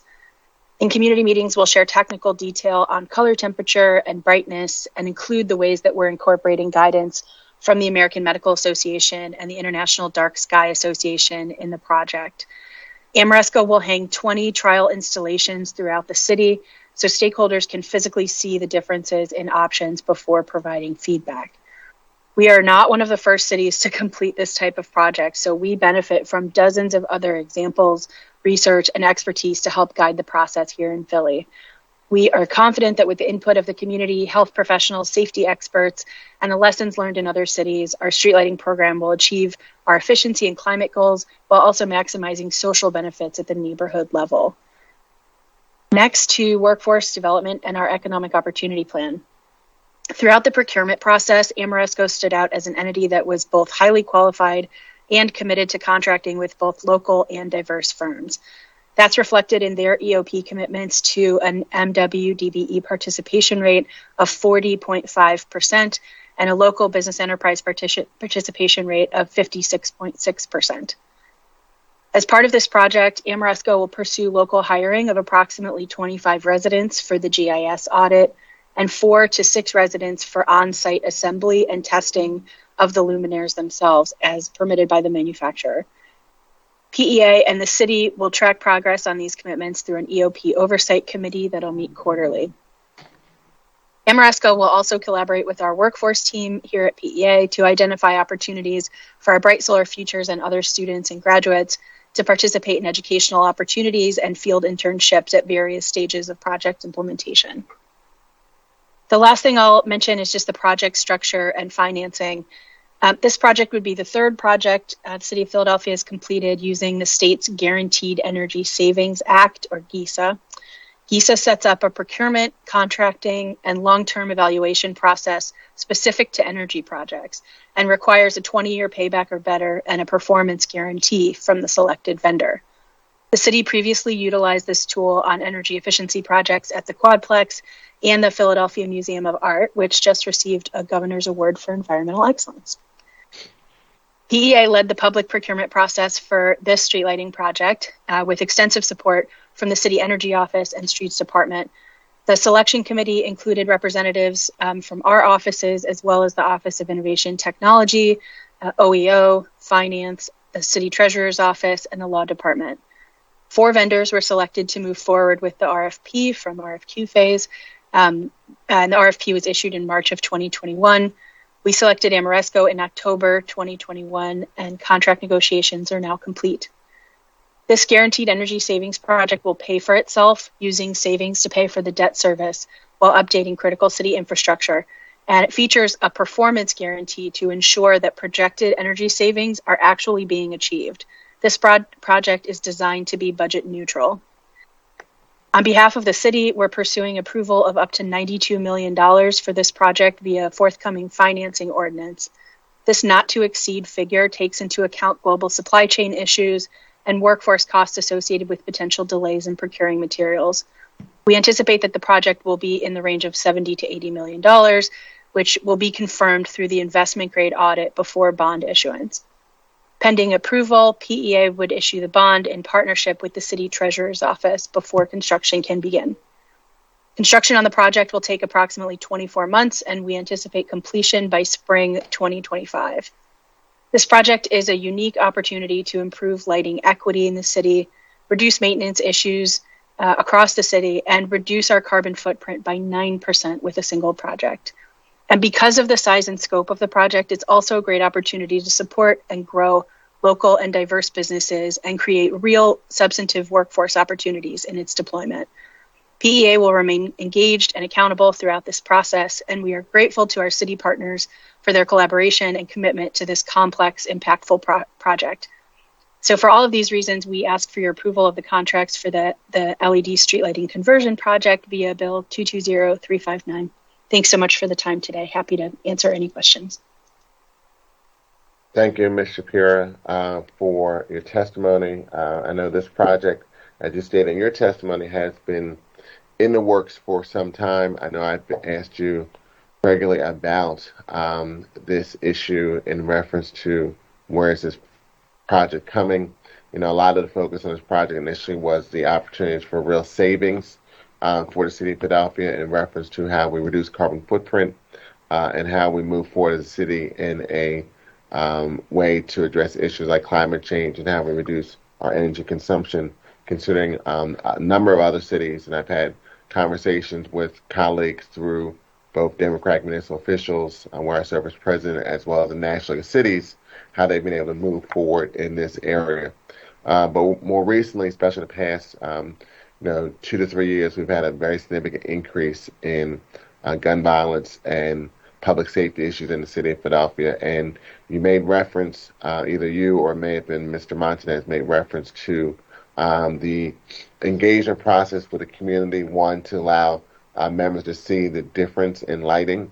But curious in reference to what would be the means of engaging with the community regarding lighting, and how will you work with those in the public safety community, both those that provide and support assistance with constituents, either town watch as well as, of course, police and other departments and other grassroots community-based organizations. How will they participate, especially as we try to have the street lighting process not only address those energy goals, and you made reference to the past GISA projects that we've done here in the city of Philadelphia, but also help us as we try to deal with the public safety issue that is really crippling our city. Sure. I'm happy to get into a little more detail on the stakeholder engagement process. All of the groups that you mentioned are definitely groups that we will be reaching out to individually. Also, with each district council office, we'll make sure that we're having a conversation prior to reaching out to key organizations and RCOs in those districts to make sure that we're sort of, hitting everyone that we should be. But there will be engagement sort of at 3 steps of the process: in the project development, during the trial installations, and during implementation, and then, of course, post-implementation. So we'll work with individuals and RCOs through community meeting format, but we'll also be reaching out to city departments and some of the organizations you mentioned to have specific meetings related to their needs and interests. I know from the police department, one of the asks that we've gotten is around the visibility of cameras. So we'll make sure that that's something that we're testing and being careful with in each community. And, the streets department, of course, already has been working with the high crime areas and task forces there. So we'll continue Rich's great outreach there as well. One other question, and then we'll go to Councilmember Sanchez and then Councilmember Squilla, who also has questions. You mentioned that Amoresco was selected. One of the reasons they were selected, in addition to the expertise in this space, a commitment to diversity, having 40% goal in reference to EOP, as well as hiring, I believe, 25 community residents, and also working with, some of the work the Energy Authority has done. I think, particularly the Bright Futures initiative, to bring young people into opportunities for jobs. Who are some of the contractors that have been identified to participate in this work, and what percentages will they be doing as part of this 40% EOP goal? I'm happy to share that since I have it right in front of me. So I don't have the percentages for each partner here, but I can definitely send that to you. That's part of the EOP. But I can tell you the names of the partners. So they'll be working with Car and Duff and IJB Electric on the electrical contracting side. On supply, American Power Electrical Supply, North Star Electric Services, Laurel Environmental Group on, I believe, recycling. On engineering and design, they'll be working with Miller Design Group, Monrad Engineering, and Ivari, which is a national leader in this GIS work. On community outreach and project management, they'll be partnering with BFW Group, Community Marketing Concepts, and A&G. I think that might be everyone. And just to reiterate, that's 40.5% MNWBEs and 56.6% LBEs. Thank you. I'd now like to recognize Councilmember Maria Aquino Sanchez for questions. Thank you, Mr. Chair. I want to take a moment before I ask the DC some questions about this and just use this as first to say how very happy I am that we're moving in this direction. And I'll start with the story. When in Kensington in particular, but along the 10 L stops that I represent and share with Councilmember Squilla, when we were having crime issues, safety issues, dumping issues, you know, our ability and the streets department's ability to do LED lightings along the L really was a game changer. So I really want to echo what you were saying, Councilmember Green or Chairman Green, around this issue. You know, there were several bidders from outside the city, and what I learned during that project in particular is that the city has the capacity and the wherewithal to really do these projects, do them well, bring them in budget, under budget, because some of the other contractors that were coming on board were very difficult. But, you know, we did it in part to response to a crisis. So I do have some questions along the line that you asked the chairman. You know, how do we roll this out? How do we ensure equity and access? How are high crime areas prioritized? How are our captains, our council people, our civics be included? Because it is a game changer, you know, in how people look at their quality of life. And, you know, again, in the Kensington situation, we were along the corridor. And then more importantly, what are the kind of jobs that we can create an internal capacity through this process? So I'll let both of you answer between you and Emily, but, you know, I'm very excited that we are looking at these projects and saying, how do we bring these projects in as opposed to what we've done in the past? So thank you very much, Mr. Chair. You want to go to first, Emily? Yeah, why don't I share the sort of lighting equity and neighborhood composite scores, and then I'll pass it back to you, Rich. Thank you so much, Councilmember, for that question. Lighting equity is a huge focus of this project. This is really a sort of, you know, once in a lifetime opportunity to really do this kind of deep study on, you know, how do light levels affect communities, and where do we have what we need and where do we not in the city, and how can we fix that? So that's a really high priority. We'll have a really data-driven deployment strategy, so I'll address that first. And that's really because this is obviously a very large project. It needs to be done quickly. Everybody wants this in their community as fast as we can get it. So we're very aware of that. And so we're spending this first 6 to 9 months to do that deep research, both with all of the different data layers that the city already collects, as well as new data layers that Avari can bring to the table, and I'll say what a few of those are. And then also that deep community engagement process where we'll be working with the RCOs and a variety of other groups to learn more about what's needed in each community. So the way that we establish priority conversion areas and sort of the order that it goes in is really a composite score of three different types of data. The first is the high injury network and collision histories, and really looking at sort of where are there actual fatalities from that in particular. The second is related to crime, and there's a variety of data sets that we have there. High crime areas would get greater weight.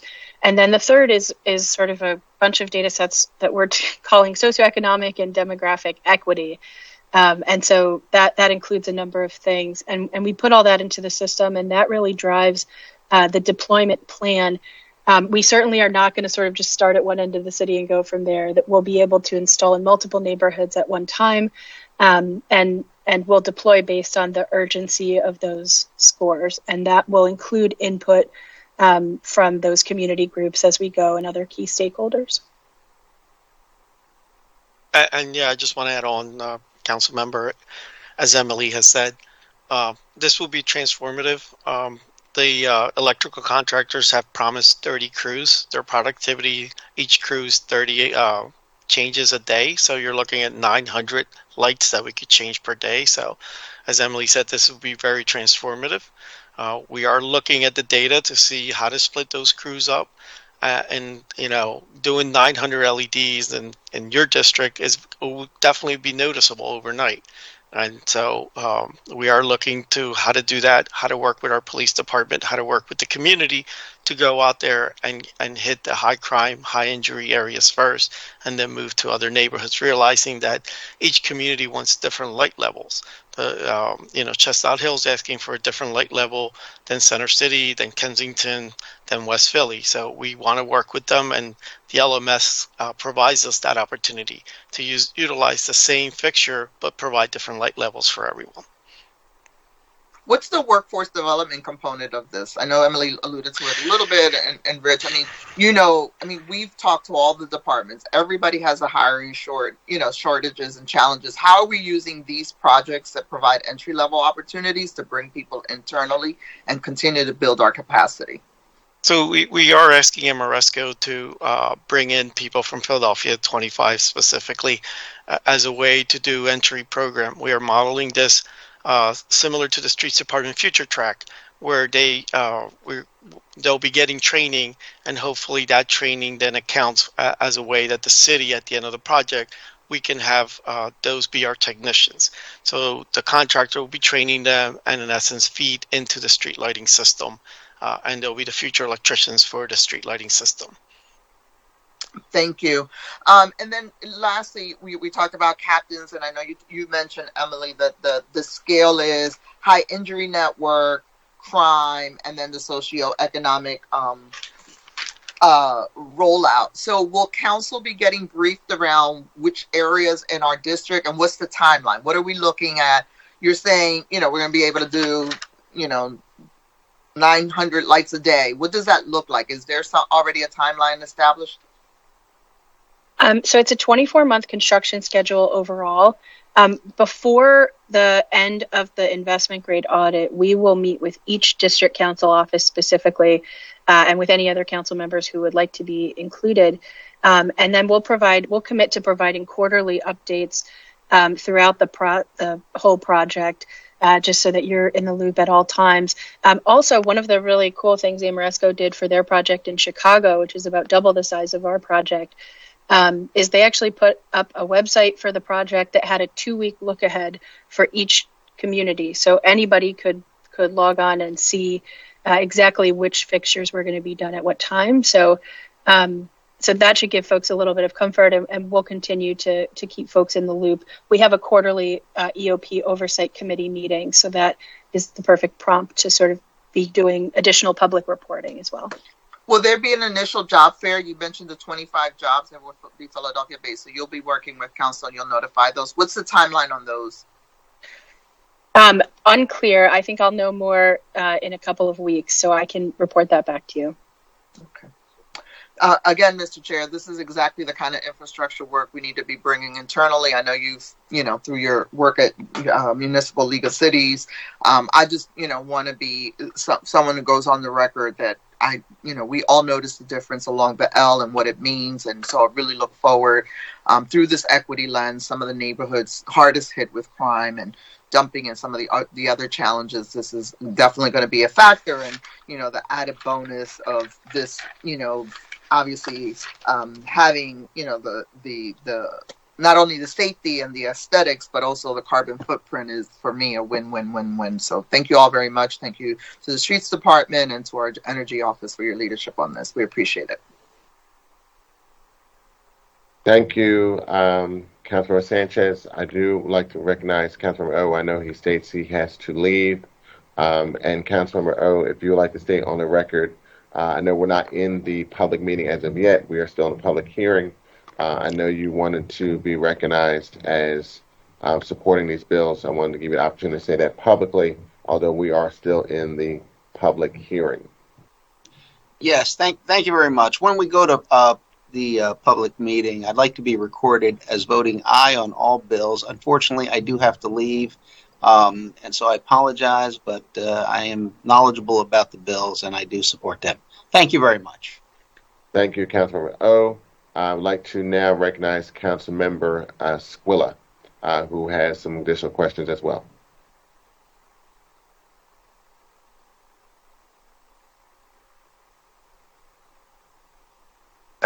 thank you for being here. I'm excited about hearing this, and a lot of concerns and calls we get from our office deal with lighting. I know there's been a backlog. Would this enhance the backlog of repairs? You mean the backlog that we had during the contract collapse? I guess whatever it was called. We're down. So the backlog was somewhere where a little 12,000. We're actually between 200 and 300 as of last week when I checked. So the backlog has been brought down. Between the streets department and our contractor ALS, we significantly cut that backlog in about 2.5 months. All right, and some of the questions, and Rich, you know this, with the connector street lighting that we have dealt with under the highway, does this help with getting that connector street lighting done? So any lights that are maintained by the streets department will be considered as part of this upgrade. So the I-95, the lighting underneath I-95, that it's all maintained by the streets department, it's also part of this audit and will be considered to be upgraded. Considered? It will be upgraded. Okay. All right. I had to consider. That sounds like a political answer. I'm learning I'm learning a lot from you, Mark. All right. No, I mean, that's something we've been trying to get for a while. And that, you know, as we know, when we talk about crime and safety and people, some of the concerns, lighting is a big part of that. And, you know, when it's trashy or it's dark, there's more likelihood of committing crime. So this is really a crime prevention method and model also. And so we'll hopefully have a timeline for when all those can be done. If we move forward with that, is this going to change? Are you guys going to do park lighting? Is that going to be done differently also? So the park lighting, and what we consider park lighting would be like the trail lighting of MLK, Kelly Drive, and some within the park. It's a mixture of streets department and Parks and Recs. Parks and Recs actually maintains the trail lighting. We would have to take a look at that to see whether we can then incorporate the park lighting into it. It would reduce the overall carbon footprint of the city of Philadelphia and reduce the energy bill. So we need to take a look at it and see whether the bond can take it. Right, and that's our goal right at the end. I think so. The more we do, the better off we are. I know there's a big cost up front, but then the maintenance cost and the ongoing cost is a lot less. And over time, we end up in a better position. And I also liked, and I heard your testimony. I think it was about being able to. Some areas that are brighter need a brighter light, you're able to have them bright, but also turn down the brightness or the color of the lighting in other areas that are more residential. Do you know that going in, or sometimes are you able to adjust that after the fact is up? If it is too bright or too dull, you could then go back and change it?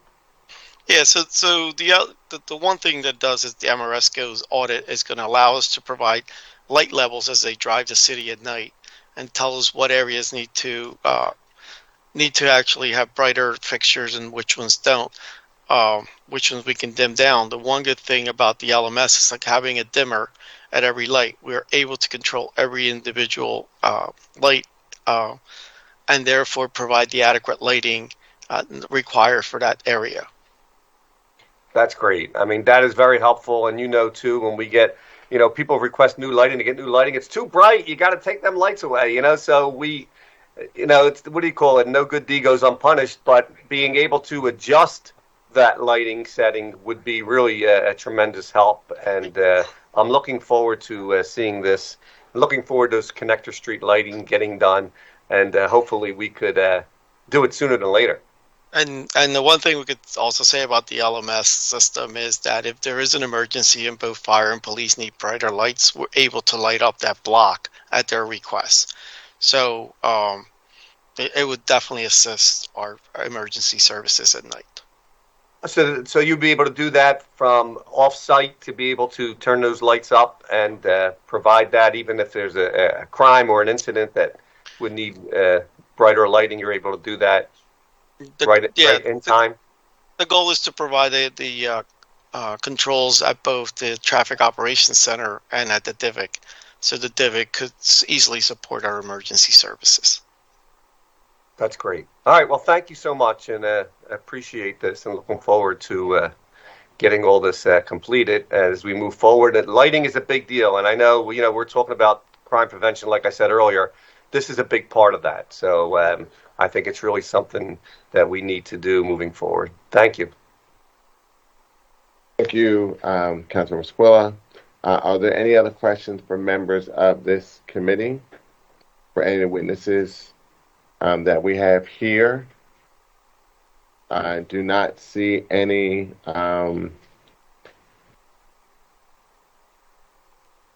items in the chat feature from members of council that would like to ask questions for this panel. I want to thank the panel for being here this morning. And are there any other members of the public that are here to testify on any of the bills presented, which are bills number 220168, 220220, and 220359? Okay, I don't see any members of the public that wish to testify on any of these bills, and I do not see any additional questions from members of council regarding any of the bills that are listed for this morning. There being no further questions or other witnesses testify, and also the fact there's no one else present in this hearing whose name we failed to call to offer testimony, I will now like to thank all panels for their participation today. We also want to thank you for your opinions and your perspective and your information and your engagement on these important issues. And we'll now invite all panels and witnesses to please disconnect from the meeting before we go into our public meeting. We'll now pause the proceedings briefly as everyone leaves the meeting, and also give a time and a few moments for my colleagues to make sure we are ready to proceed to go into the public meeting.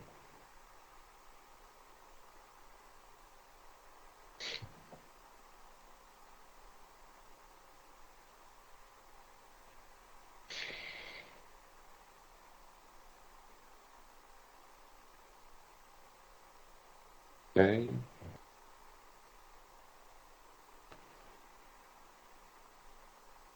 All right, I hope all of my colleagues are now ready to come back into the public meeting. This concludes the public hearing of the Finance Committee. We'll now go into a public meeting to consider action to be taken on a bill before this committee today.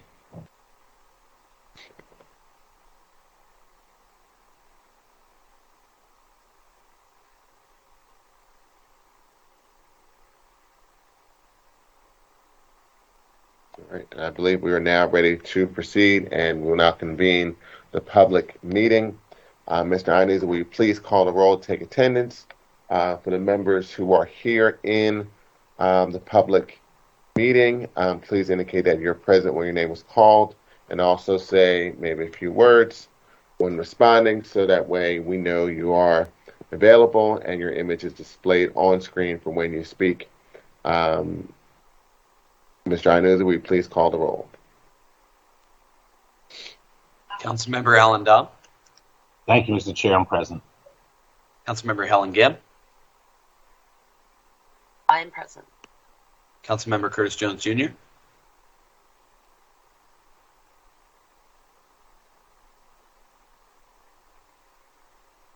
Councilmember David O. Councilmember O had to leave. Councilmember Maria Canino Sanchez.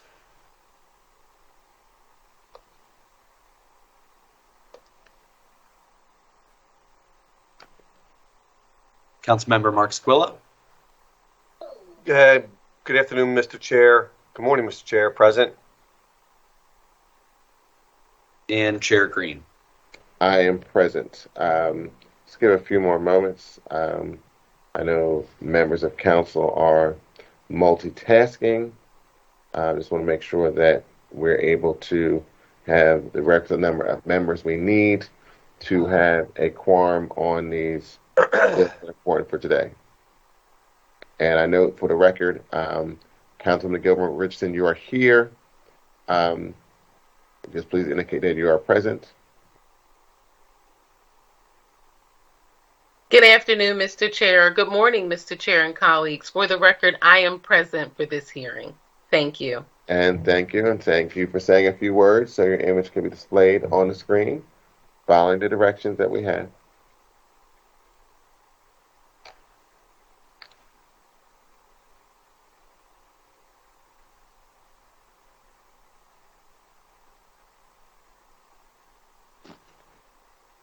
Also, I'll just take a few moments to note for the record now that we are in the public meeting. While we were in the public hearing, Councilmember David O. indicated that he would be voting aye on all bills that were presented this morning. Also, as we are getting ready to get into other business for council today and also council tomorrow, I hope we will all be able to take advantage of the outstanding weather that we are having. As I listen to my left, to the right, to those who are viewing me, I hear some drum corps outside of City Hall. So people are engaging in some outstanding activities this day, this Wednesday, May 18th. And hopefully all my colleagues will be able to do the same as they are serving the citizens of their council districts and the citizens of the city of Philadelphia as we continue to multitask and deal with all the issues that we have here in the great city of brotherly love, and as my wife always reminds me, sisterly effectiveness.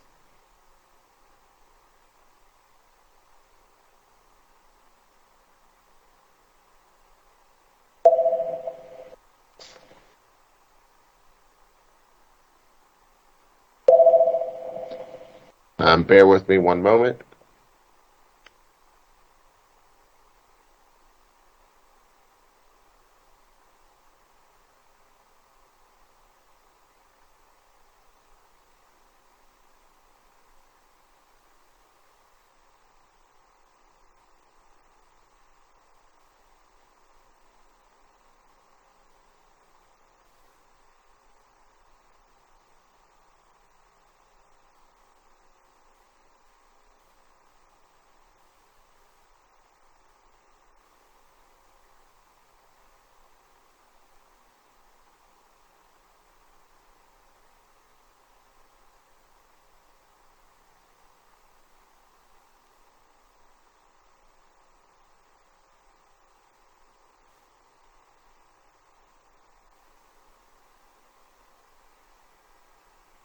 Okay, we will take some additional action, and want to thank the members of council who are here this morning.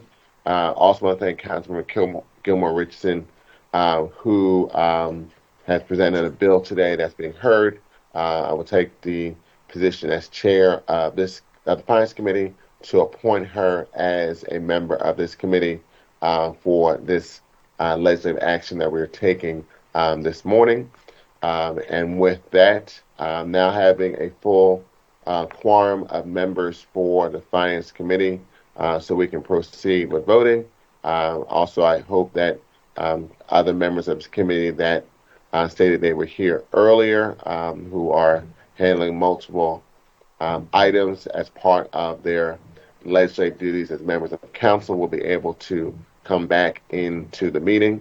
We will now go into our public meeting. I would like at this point to recognize Councilmember Squilla for a motion on bill number 220168. Thank you, Mr. Chair. I move the bill number 220168 be reported from this committee with a favorable recommendation, and further move that the rules of council be suspended to permit the first reading of this bill at the next session of council. Second. I was seconded by Councilmember Ginn. It's been moved and properly seconded bill number 220168 be reported from this committee with a favorable recommendation, and further move that the rules of council be suspended to permit first reading of this bill at the next session of council. All those in favor of this bill, please signify by saying aye. Aye. Any opposed? The bill carries. Now I'd like to recognize Councilmember Squilla for motion on bill number 220220. Thank you, Mr. Chair. I move the bill number 220. Sorry, council member, can I interrupt you? I apologize to the chair. I believe that there was an amendment proposed for 220220. Yes, I you are apologize. correct. That is my error, and let me make sure I make sure that is correct. And thank you for bringing that attention. I would like to now recognize Councilmember Squilla for an amendment on bill number 220220. Thank you, Mr. Chair.